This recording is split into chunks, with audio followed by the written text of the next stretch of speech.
What's up, everybody? Welcome into another edition of Mock the Mock. I am Trevor Sikkema. This week, we have the chance to look at Drae Harris's latest mock draft over at the Draft Network. This is his 5.0 version. 5.0. We're doing 5.0s now. It's the end of February. Mocks are starting to get a lot of fun. And we're getting to the point of mock drafts where we're not necessarily doing things just to be fun anymore. We're thinking of what could actually happen. So that brings up a good point for Mock the Mock this week. And we're starting with number 3 overall with the Miami Dolphins. Now, Drae does not have them trading back. He does not have a Deshaun Watson trade in the works. He has Miami sticking at number 3, which I'm glad he does because I like seeing what some options would be for Miami. He has them taking Alabama wide receiver Devontae Smith.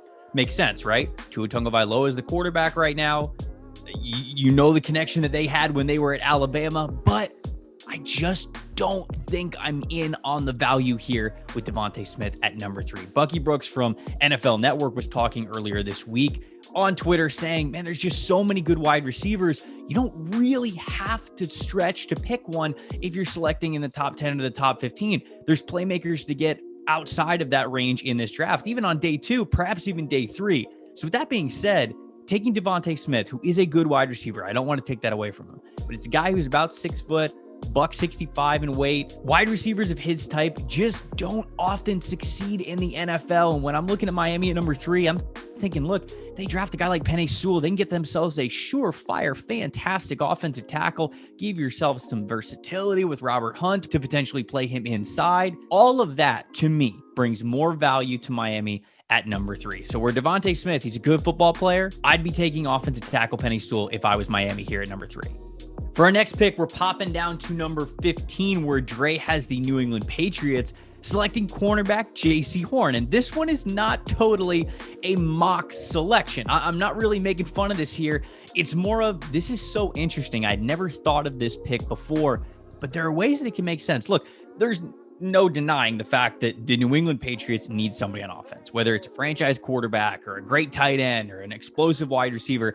They have to increase their offensive talent. There's no doubt about that. But corner could be a sneaky need for the Patriots. You know, a year ago, this was the best secondary in football, and they were fantastic. But what made them so great was their chemistry with one another. They had fantastic chemistry, whether it was in zone or man or how they were letting routes run off to one guy or the other. They were airtight in what they did as a unit. But when you look at their projected starters in the secondary right now, there's only one player who's under the age of 30, and it's J.C. Jackson, who's a restricted free agent. We heard the Stephon Gilmore trade rumors at the deadline last year. He's going into the final year of his deal. They might want to get ahead of the curve, knowing secondary play is so important for them. Take a chance on a guy like J.C. Horn. So look, if there's a great wide receiver on the board, if a quarterback is available, I think they still have to go that direction. But I was very, very intrigued by this. So it's in Mock the Mock because I think an offensive priority is a little bit better, but I didn't hate it, Drae. This is great to think outside the box.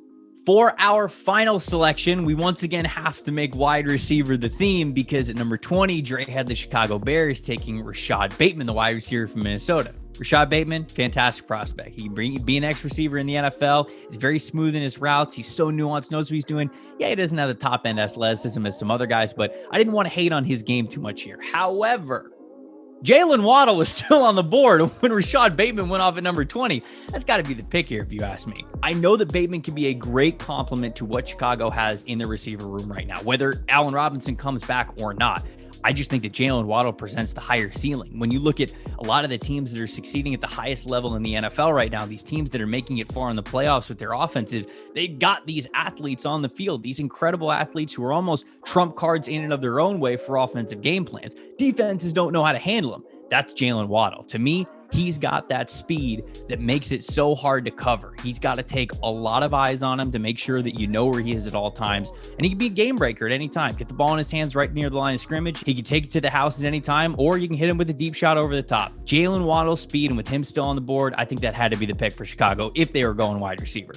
All right, 3 up and 3 down. That's all for Mock the Mock this week. Of course, Favorite Fits is coming out later this week, where we're going to highlight some picks that we absolutely loved from Drae Harris's latest mock draft. If you haven't checked it out yourself, of course, over at thedraftnetwork.com, make sure you're liking and subscribing all of the videos over at the Draft Network's YouTube channel, including a new episode of Hear Me Out, which is coming very soon.